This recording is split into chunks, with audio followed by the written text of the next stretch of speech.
Nazira Balighat weight academy senior secondary স্কুলত বিশ্ব খনিকৰ বিশ্বকৰ্মা পূজা উদযাপন।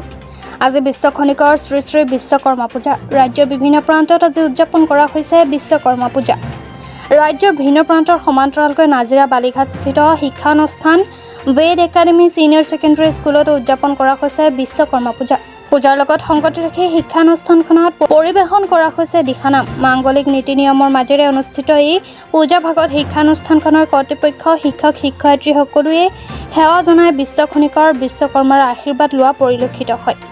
ছাত্ৰ ছাত্ৰীৰ মাজত আধ্যাত্মিকতাৰ পৰিৱেশ গঢ়ি তোলাৰ উদ্দেশ্য আগত ৰাখি এই বিশ্বকৰ্মা পূজা অনুষ্ঠিত কৰা হৈছে ৱেড একাডেমী ছিনিয়ৰ ছেকেণ্ডেৰী স্কুলত। জাতি, ধৰ্ম, বৰ্ণ নিৰ্বিশেষে এই বিশ্বকৰ্মা পূজা উদযাপন কৰা হৈছে ৱেড একাডেমী ছিনিয়ৰ ছেকেণ্ডেৰী স্কুলত।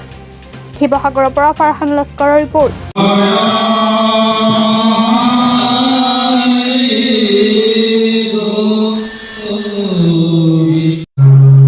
আজি 17 ছেপ্টেম্বৰ বিশ্বকৰ্মা পূজা।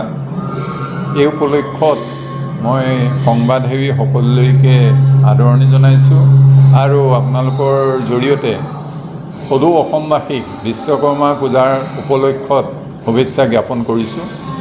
বিশ্বকৰ্মা পূজা আমি সাধাৰণতে বিশ্বকৰ্মা দেৱতা হিচাপে বিশ্বৰ যি কাৰিকৰ, বিশ্বব্ৰহ্মাণ্ডৰ গঠনৰ যি কাৰিকৰ, সেই হিচাপে আমি মানো। আৰু সেইকাৰণে বিশ্বকৰ্মা পূজাৰ লগত এতিয়া যান্ত্ৰিক যুগত, যিহেতু যান্ত্ৰিক যুগৰ লগত বিশ্বকৰ্মা ওতঃপ্ৰোতভাৱে জড়িত বুলি আমাৰ মানৱ সমাজে বিশ্বাস কৰে।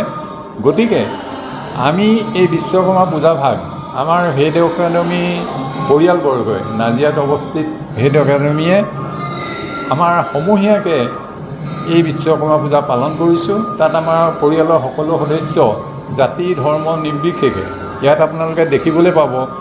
হিন্দু ধৰ্ম বুলি কথা নাই, মুছলিম ধৰ্মৰ আমাৰ প্ৰবক্তাসকলো তাত সম্পূৰ্ণভাৱে জড়িত আছে। আৰু এতিয়া তাত আমাৰ দিহানাম চলি আছে, আপোনালোকে শুনিবলৈ পাইছে। আৰু দিহানাম আমাৰ বৈষ্ণৱ ধৰ্মৰ শংকৰদেৱৰ এটা অনুপম সৃষ্টি।